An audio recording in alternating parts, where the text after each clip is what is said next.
leader. They want to hear from the mayor. If y'all ain't learned that yet. The mayor, not the trustees that don't do nothing, that only run their mouth. Y'all don't do no work, no work. Y'all forget I am the leader. Hide the money, y'all. There's poor people around. With your broke ass. Every election.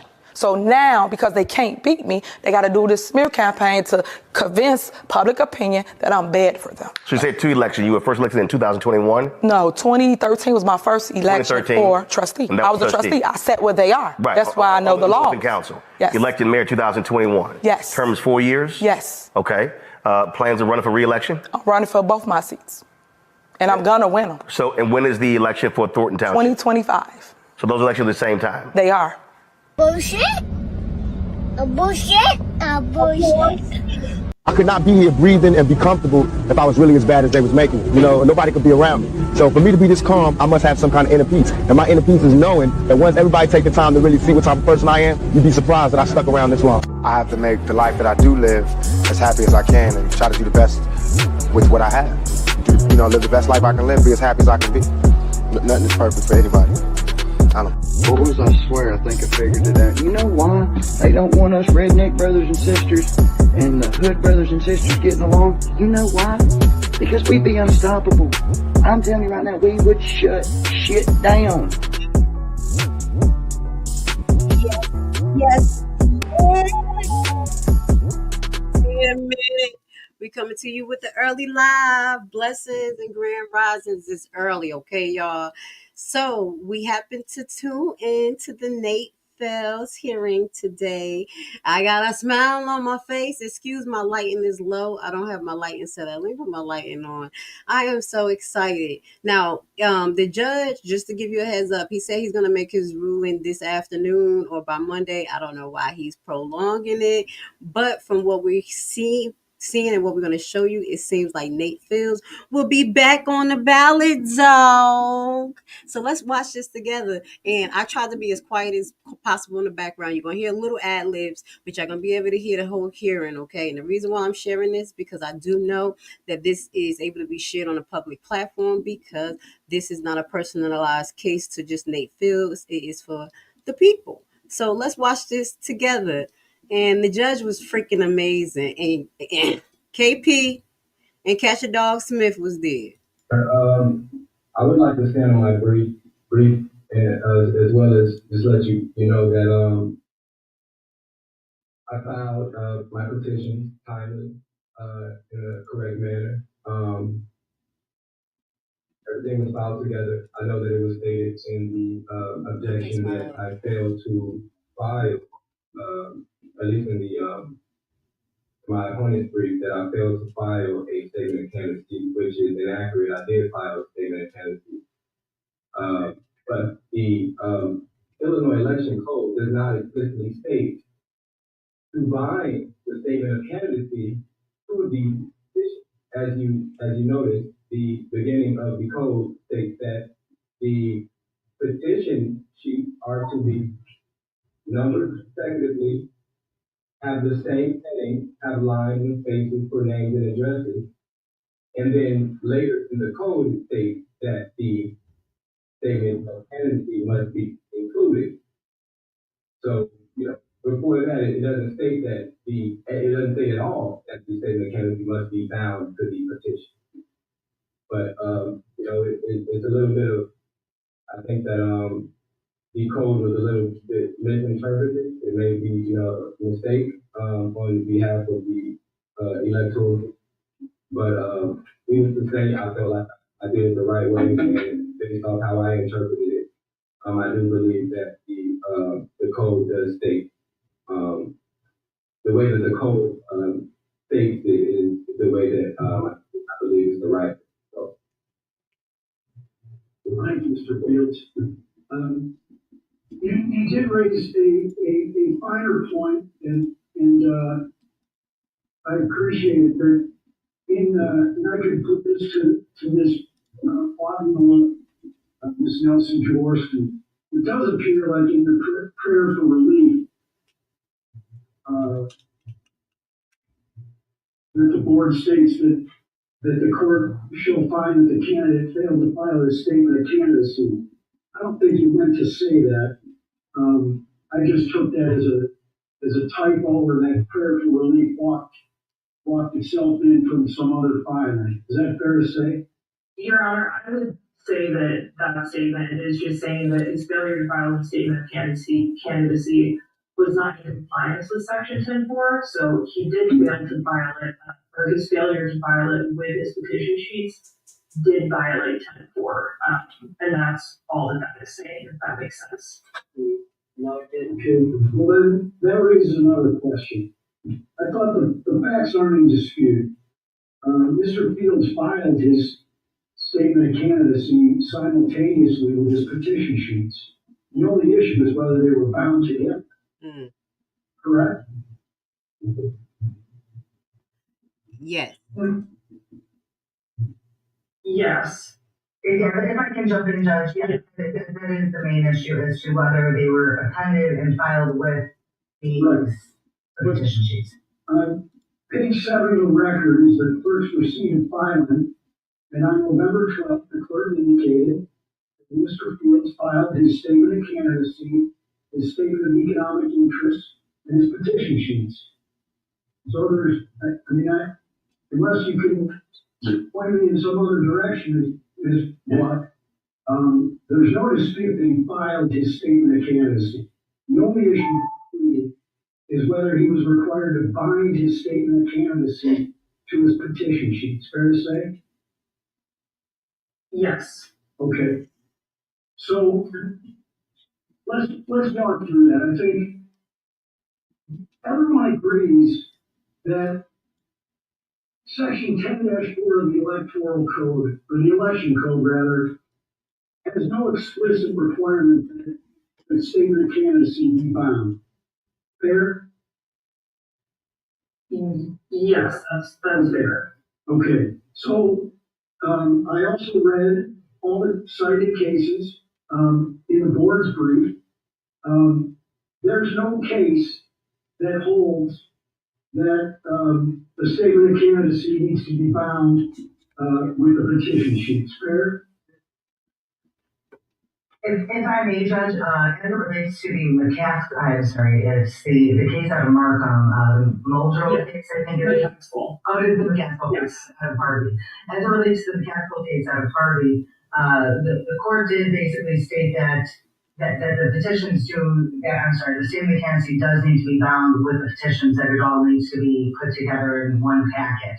At least that's the way I read it. But there's also. Now, I want y'all to pay attention to the judge. I really honor this judge. He did an amazing job. He did his research. And the cases, we went over these cases.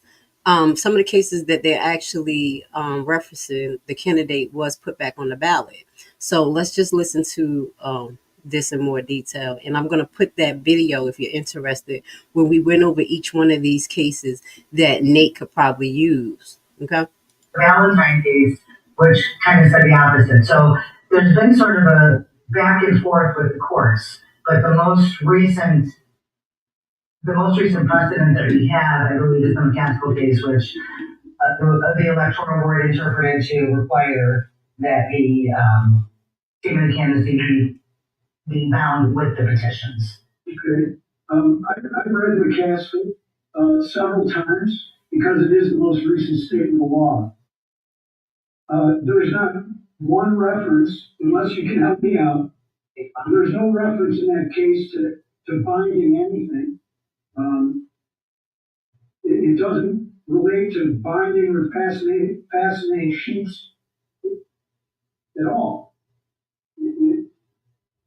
Can you help me out? Am I missing something? Thank you.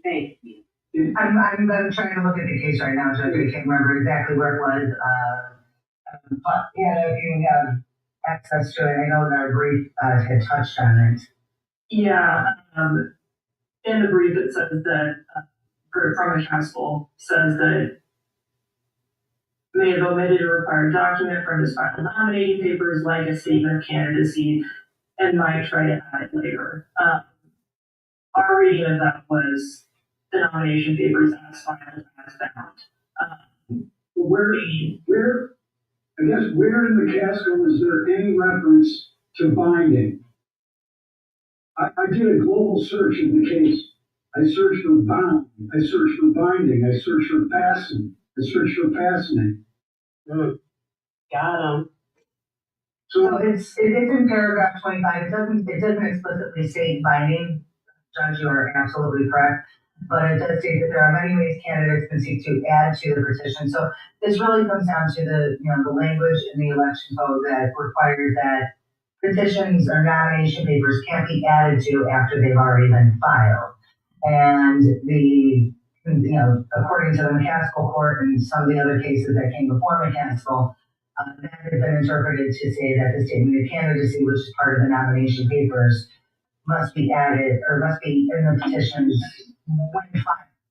And so we're taking that together with the binding requirements that the petitions or the nomination papers need to be securely bound. Some of the courts and some of the electoral boards below, in my experience, have generally found that the statement of candidacy does in fact need to be bound with the petitions. I hear you, but I read all the cases. Judge, as an objector to this, let me just put in when we expect Mr. Smith. Yes. Mr. Smith, I'll give you a chance to be heard. Kindly don't interrupt the court when I'm mid-question, okay? Thank you, sir. It's respectful. It's so respectful. I've read the cases. I think we can all agree that Valentine and Courtney, they relate to a later filed statement of candidacy. Okay? Fair? Okay. So the courts in the first district in both those cases held that a late filed statement of candidacy would not invalidate a candidate's nominating papers. Fair? Okay. You see, so the cases that they're citing doesn't even invalidate him for late filings, because in those cases that we talked about, the person actually filed them on 2 different times, but it was within the time frame and before the deadline. So the judge is on it. Shout out to him. So those cases are fundamentally inconsistent with the binding requirement. In fact, if you didn't file your statement of candidacy at all, you can't possibly bound it in the nominating papers. It's just, there's no binding requirement in Courtney or Valentine. So then, the other 2 cases cited by the board are Barnes and Washington. Okay, both those cases state, consistent with Courtney and Barnes, that a later filed statement of candidacy will not do a candidacy. Okay? So then we have McCaskill. There's dicta in McCaskill that states that in some fashion, a hypothetical candidate could not later add a document such as a statement of candidacy to his petition. But it doesn't say anything about a binding requirement. So if anything, McCaskill calls into question Courtney and Valentine. But again, it doesn't have, there's not a word in any of those cases, including McCaskill, about a binding requirement. So what I'm trying to figure out is, I think we all agree, the binding requirement is not in the statute. From all the cases I've read, and no one cited me in any other cases, there's no judgment rule or application that says that the statement of candidacy needs to be bound. So at the board was led to believe that the courts were split on this. Where's the split? Where's the... So you see how he highlighted that. He's not going to chastise the lawyer a lot, but he's going to make her realize kind of what she did, okay? Because, she could have did better with basically leading them in the right direction. The adverse decision in some fashion that says there's a binding requirement. Got it. Well, Judge, I think that we were reading the council text state that essentially that the petitions, to protect the sanctity of the petitions, and to protect the integrity of the petitions and the integrity of the process, that our read of the council and again some of the electoral board decisions. But there are, I don't want to interrupt, but there are no electoral board decisions that anyone has cited that require a binding of the statement of candidacy. So if you can cite one for me, now's the opportunity. There's been 3 electoral board decisions that have been cited in the briefs. Barnes, Washington, and Jones. Let's just set Jones aside because it arguably has been abrogated by First District Appellate Court decisions, but in any event, Jones didn't deal with a binding requirement. Correct, and if you just give me a moment, I'm fairly certain, and I know we didn't cite these, but you know, they are decisions that I am knowledgeable of. Fairly certain that the Chicago Board of Elections has previously found that the statement of candidacy does need to be bound. But just bear with me one moment. Okay, while you're looking for that, I also looked at the Jack and Eddie treatise, which the board relied on. I don't think everyone relies on that treatise.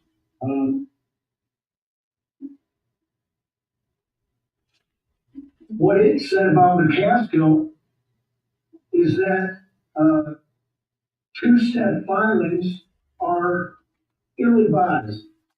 Of course, Mr. Fields didn't do a two-step filing. He filed everything at once. Okay, so I don't even know if McCaskill helps us at all, other than it calls into question, like I said earlier, Courtney and Valentine.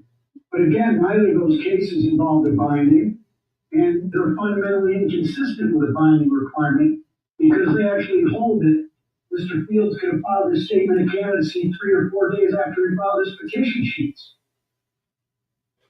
So it seems to me that this boils down to what Mr. Jack and Eddie in the treatise called the general practice among the election bar to bind this stuff together. But I don't see that. I think everyone agrees it's not in the statute. And now's the time to tell me if it's in any decision. My conclusion is that it's not.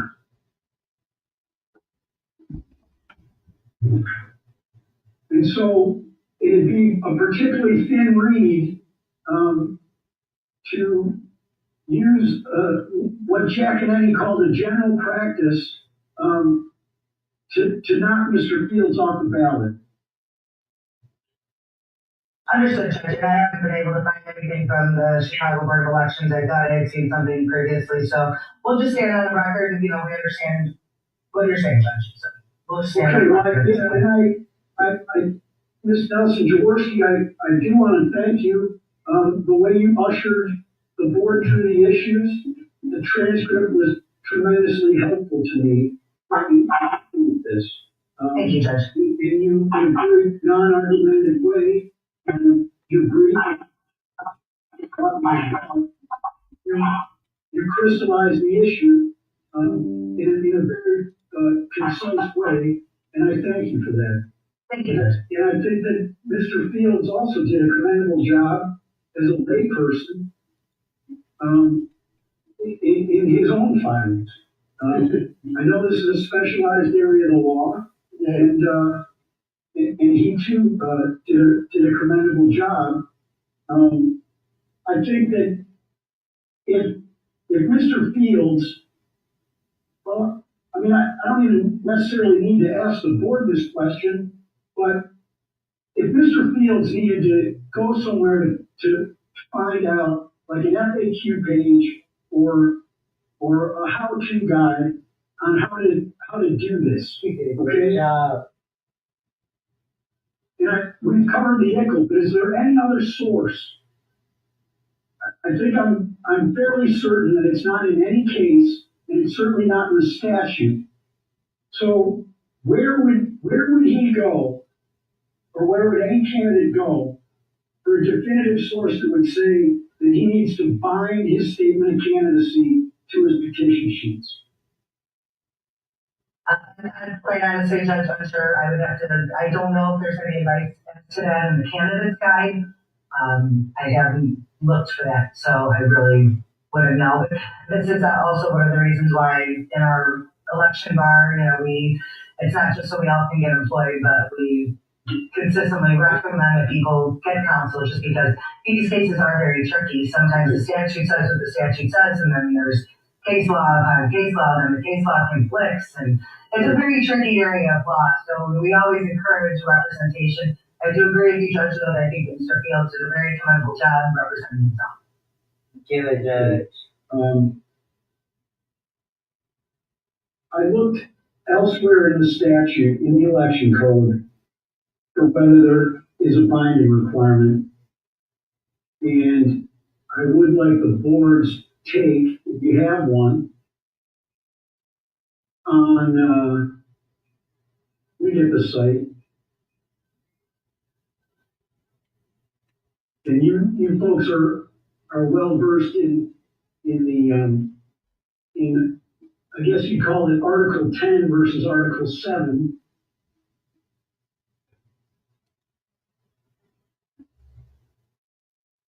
But in the definitions of the election code, it's 10 ILCS 5/1-3, which then refers to two sections in Article 7.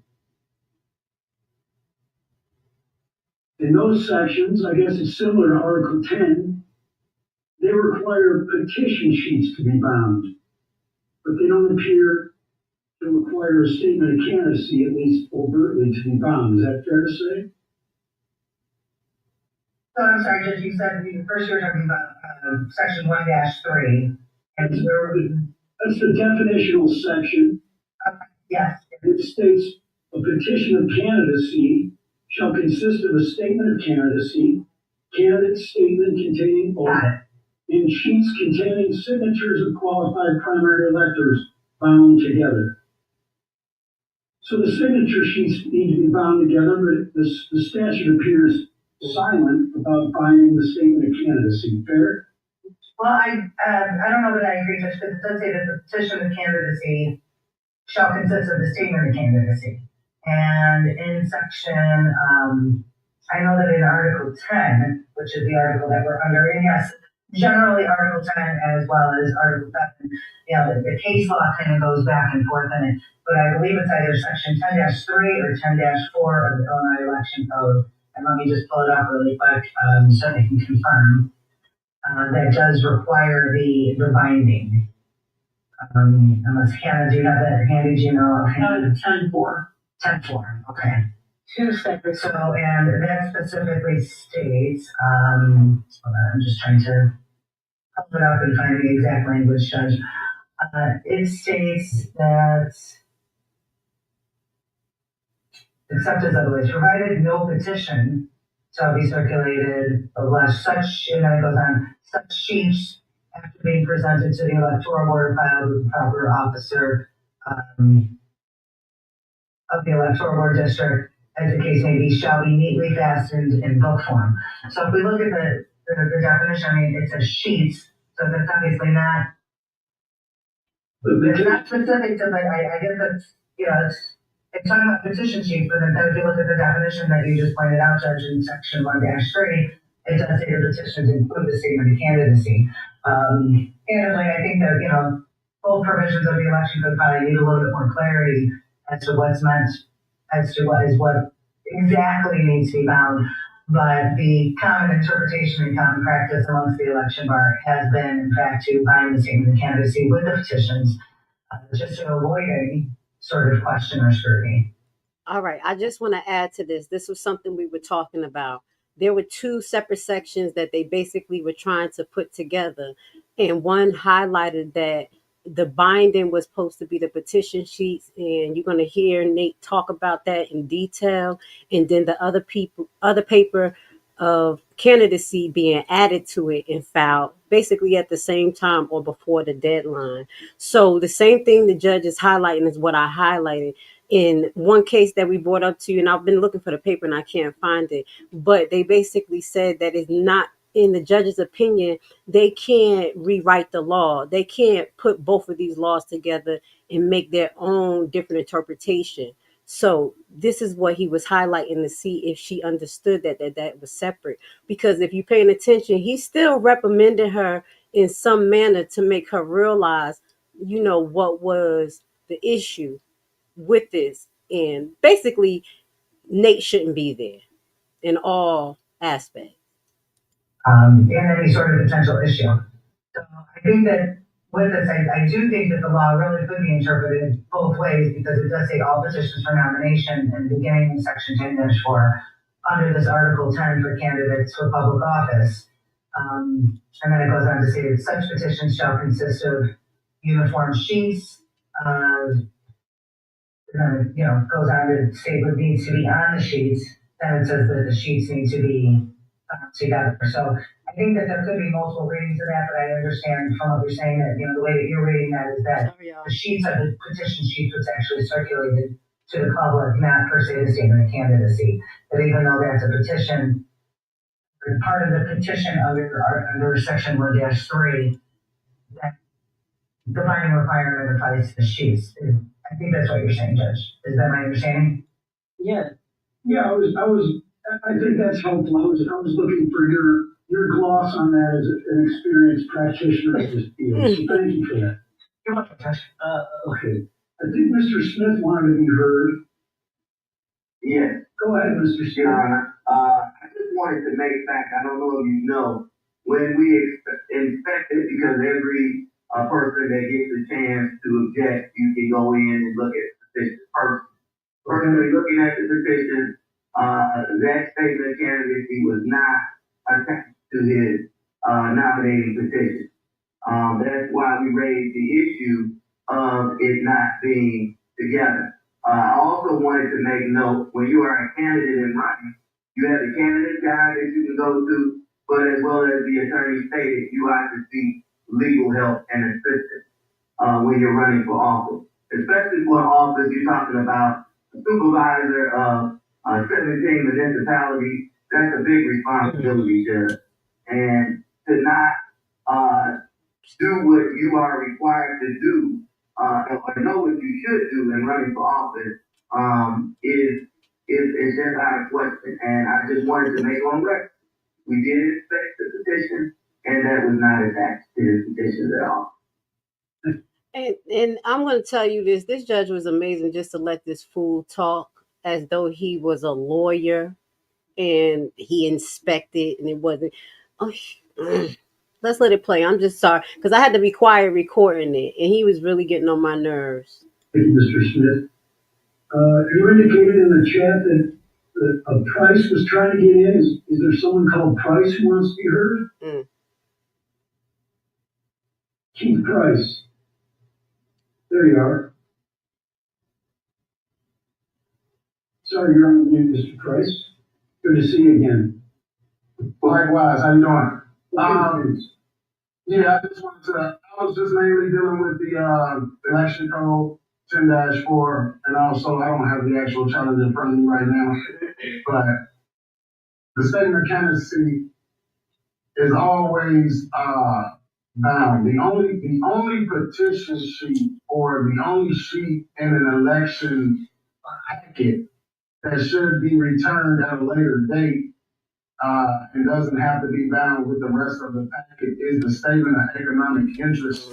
The statement of candidacy should always be bound with all actual petition papers stating that the gentleman or the lady or whoever the candidate is definitely swearing and attesting to what they sign on that statement of candidacy. And I was looking for some cases right now, but yeah, I could probably find some, but I don't have any in front of me right now. Okay. Thank you, Mr. Price. Is there anyone else on the Zoom call who wants to be heard on questions? Your Honor, can I make a statement really quick? Go ahead, Mr. Fields. I'm gonna read the election code 10-4, all right? It says that each sheet of the petition, other than the statement of candidacy and candidate statement, shall be of uniform size. Now, this is each sheet other than the statement of candidacy and the candidate statement should be of uniform size, shall contain above space for signatures and appropriate text giving the information as to the name of the candidate or candidate in whose behalf such petition is signed, the office, the political party, represented, and place of residence, and the heading of each sheet shall be the same. The petition shall be signed by qualified primary electors residing in the political division for which the nomination paper is called. Okay? It then goes on to read more, but then it says such sheet before being filed shall be neatly fastened together in book form by placing the sheet in a pile and fastening them together in one in a secure and suitable manner, and the sheet shall then be numbered consecutively. Now, on my sheet, there's a space for a number at the bottom of each petition sheet that's supposed to be signed. 7 sheets you had, right?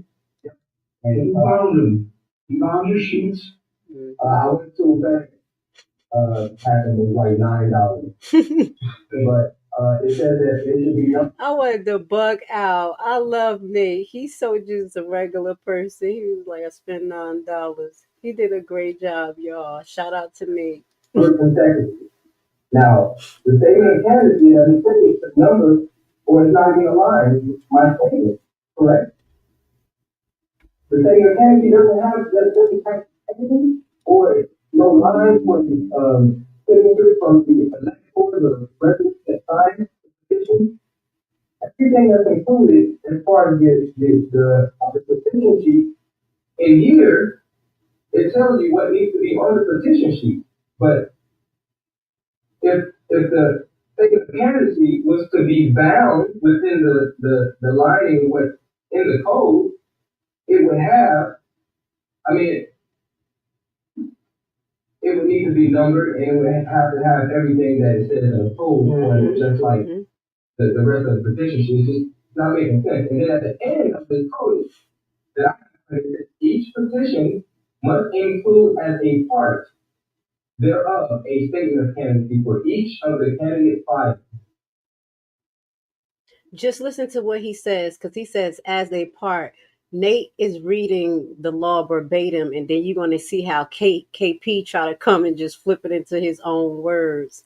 What he highlighted as well is the boundaries of the petition, what it consists of, everything uniformal, and then it doesn't say that for the statement of candidacy. Nate is on freaking task. I love it. He's showing it like it's not even logic behind this. So that's later in the code. So that just concludes my statement. Thank you, Mr. Fields.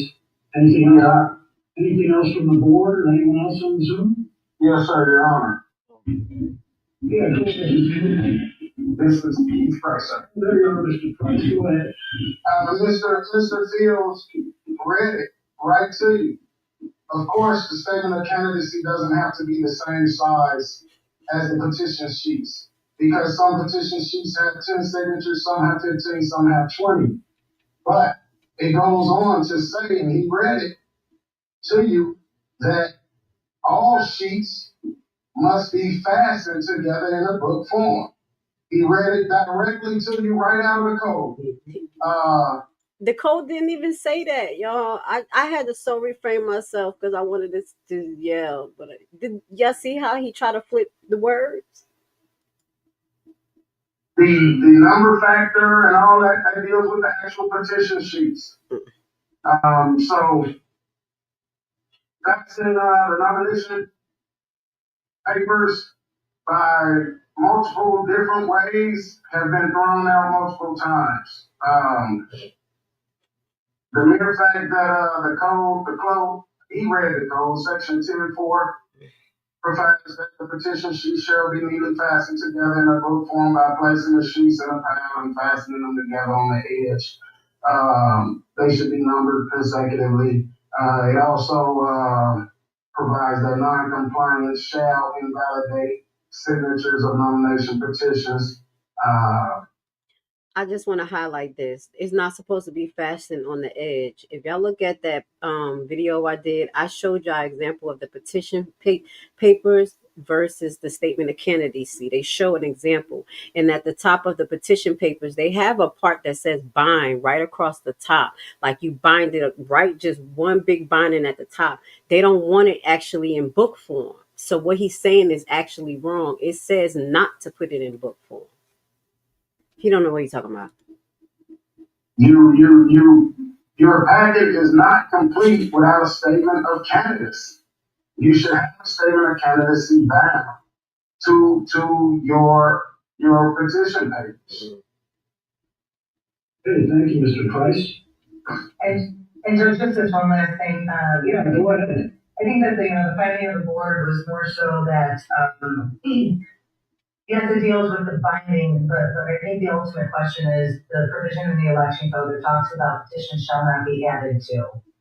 And I think that that's part of the question. I understand that, in the Valentine court and in the Courtney case, those were cases in which the statement of candidacy was added to at a much later date. When I say much later in the election, well, the day is much later, right? So, these things move at lightning speed. Yeah.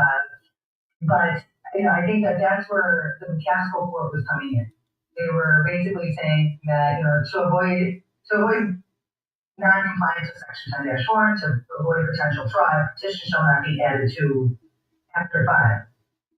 And I think that the courts and us practitioners, we've always kind of taken that, at least as the practitioners, we have taken that to mean that it should be bound with it. As you know, I did advise the electoral board, as it relates to the various different holdings and kind of, let the electoral board come to their own conclusion and decision, as I am not a decision maker. I'm simply there to tell them the law, and they made the decision that they made. So just wanted to point that out, that I think that the decision was more based on, I think the board probably relied more heavily on McCaskill just because of the concern about adding 2 petitions later. So I think that the objection was, possibly not as specific as it should be as it related to the adding 2. It did just basically say it was not securely bound. But I think that the board was, looking at it sort of as a whole. So I just wanted to add that for the record, Judge. But is it fair to say that Mr. Fields, McCaskill deals with a later filed statement of candidacy, and I think that it's fair to say that his statement of candidacy was filed simultaneously with his petition sheets. And that is the information that's in the record, Judge. We have no dispute as to, and there was no testimony offered at the electoral board hearings or anything otherwise that would lead to any sort of dispute to say that it was filed later. We don't have that evidence. That evidence is not in the record. Okay. And thank you for that, and thank you for your statement of facts, because I've had a lot of cases this election season, and I really wish all the folks could come in with a statement of facts like you did, because it distilled the issue for me in a concise manner, and then I could pinpoint the parts of the record that I wanted to look at further. So thank you for that. Thank you, and I take a lot of credit to Ms. Otten. She really, did the yeoman's work and a lot of this for me in this case. Well done, Ms. Otten. Thank you, Judge. Okay, folks, that'll conclude the hearing on the petition. So you can all plan. I will issue a written ruling, if not by the close of business today, by Monday in the AM. Okay. Okay, thank you very much, Judge. Is that okay with the board, timing wise? Yes, I mean, at this point, Judge, if Mr. Fields is on or off, I think that, the person that would probably be most concerned about it would be Maurice Lapuza and Jim Alley, as it relates to the printing of the ballot and everything like that. If Mr. Fields is in fact put back on the ballot, and, it'll be up to the adjusters to determine what step they want to take next. So at that point, I don't think that if Mr. Fields is put back on, there wouldn't be a huge prejudice or anything. So I think it's scheduled as a time, Judge. Okay, thanks again, everyone. Court is adjourned. Thank you, Judge. Right. Thank you, Judge. So that was it, y'all. That was an amazing hearing. The judge handled it like great. Let me see if I could get myself on the screen real quick. Because I had to get myself together. The judge handled it amazing. Nate Fells did a great job. One of the things that they were trying to push, basically, that it was a law, that it had to be binding, but as you see, is a general practice, and that's the same thing that the lawyer stated before during the hearing. So I just wanted to share that with you guys. As you see, he said he still has to make his ruling and put it on paper, but you see what's going to happen. They're getting ready to put Nate back on the ballot. And I did mention, I had sent a little bird to him. I told him, don't stop. Go ahead and keep campaigning like you already won. Okay? So if you remember that, Nate, I want you to keep pushing. I want you to keep striving. You are doing an amazing job. As y'all see, even the judge said it. Well, he didn't say it in front of you guys, but he did say that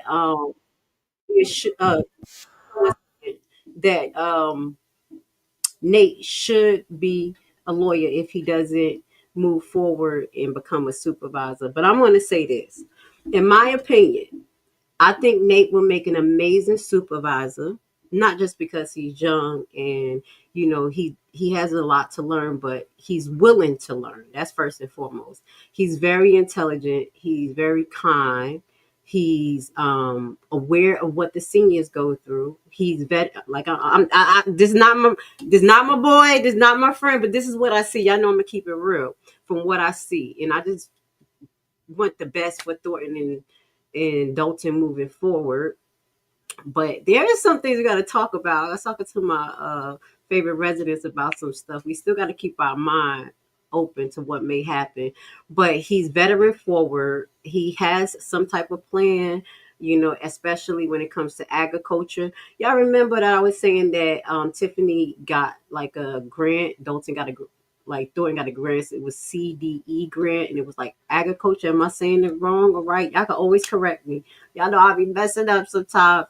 But with that grant, it's supposed to be focused on agriculture for the community, teaching, giving grants to businesses who are pushing forward with that. Not only supermarket, but teaching about food, eating. So I think he has that in mind. He's young. So, he can connect with the younger generation who is actually out of your voting pool, because that's what it seems like. Your voting pool is pretty much 40, 45 and above. And we need the younger people. So there's a lot of benefit. And I think he just deal with kindness. I'm just being honest. I can see Nate out there playing football and involved in activities, because you do have to remember this is not a mayor position. It's a supervisor position for Thornton Township services. So the person has to be in that mindset of providing services for the community, be aware of what the community needs, be willing to listen to the community, make a connection with the community so those needs can be met, and open to get suggestions, and he's open. And that's what I told you guys. Y'all also have to come up with ideas for yourself, because a lot of those grants that was presented, that was there for you guys, is supposed to trickle down in the community. So if it's no one going for those grants by way of creating businesses, creating programs, you really can't get mad that misappropriation is happening, because it's just sitting there in the green-eyed goblin. The green-eyed goblin, let's put an X on the screen real quick. all that money, blinking her eyes, like, it's just sitting there, and they're doing wrong things with it. So that is my perspective. While I think he will make an amazing candidate, and yeah, I think that's it. So I do have a replay coming up later on. We will be live next week. And I love you guys. You guys have an amazing weekend. And congratulations to Nate. Nate, dog, you did it. Let's play this. I think this is a good song.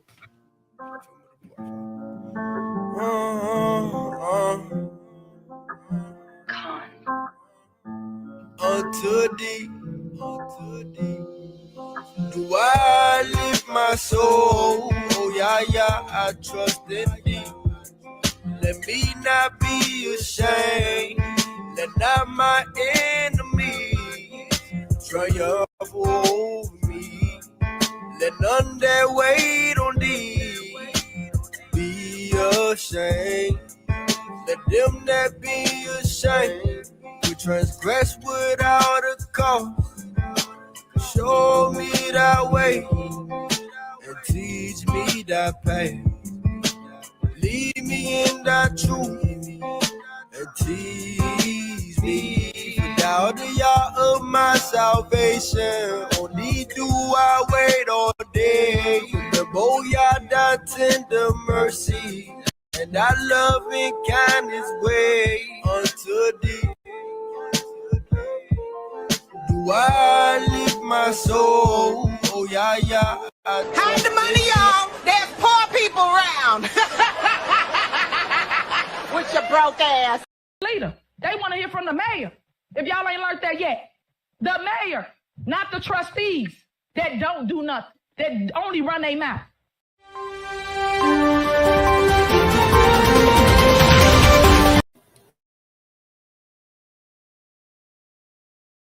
I'm Cara Wilson. I'm the mother of Alexis Wilson, killed by Dolton, Illinois police. At the time that my daughter was killed, Tiffany stood in front of a microphone much like this and said that she stood with the cops and they did do the right thing by killing my 19-year-old child. Not only did she not take those words back, she didn't offer her condolences. She's never said anything. The first thing she did was hire this group of security guards to surround her and PR. So the real reason Tiffany has security is hiding from accountability about what she said about Alexis Wilson when she was killed. Now, if you watch the coverage of this murder, these officers violated her rights, reached in her car, jumped in her car, and put 7 bullets in my child, 2 in her head and 5 down her side. And the next day, you guys tried to spin it like she did something. Watch the video. She did nothing to deserve this. And again, last time they brought up Alexis, she's doing what she does now. Look this way, look that way, every way, but at the person talking. You don't give a damn, and you never did, and you never acted like it. She called out a whole press conference to call my daughter a criminal, and Homewood Flossmoor graduate with no criminal record. But Tiffany, you have one, because we used your mugshot to protest in front of your house, and that's why you hid. That's why you have security. So let's tell the truth, which I know you're incapable of. I wouldn't trust this woman if she stood on a stack of Bibles and had her tongue notarized. Not a damn thing she says comes out her mouth is true. Thank you. Say Alexis. All right. Okay. All right. Amidst your shattering grief, the mayor of your village, Tiffany Henyard, who herself is a mother to a young daughter, approaches the podium. With a chilling lack of empathy, she callously declares to the public that your daughter deserved her fate, attributing it to her supposed poor behavior. She refuses to even acknowledge your presence as you beg for justice, your voice trembling with raw pain. Is this the kind of leader you want for Dolton? Someone so cold-hearted, so detached, so corrupt that she can turn her back on a grieving mother and a tragedy of unimaginable proportions. You have the power to effect change. You deserve a leader who embodies compassion, integrity, and genuine commitment to justice. Jason House can be that change.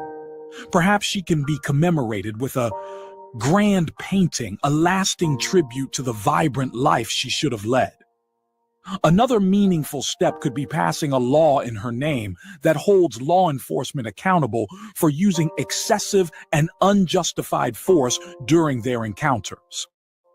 And let's not ignore the true character of Tiffany Henyard, a mayor who has squandered taxpayer money on opulent luxuries like lavish trips, first-class accommodations, high-end meals, and even has taxpayers paying the salary of her boyfriend, Kamal Woods, all while neglecting the very people she was entrusted to serve.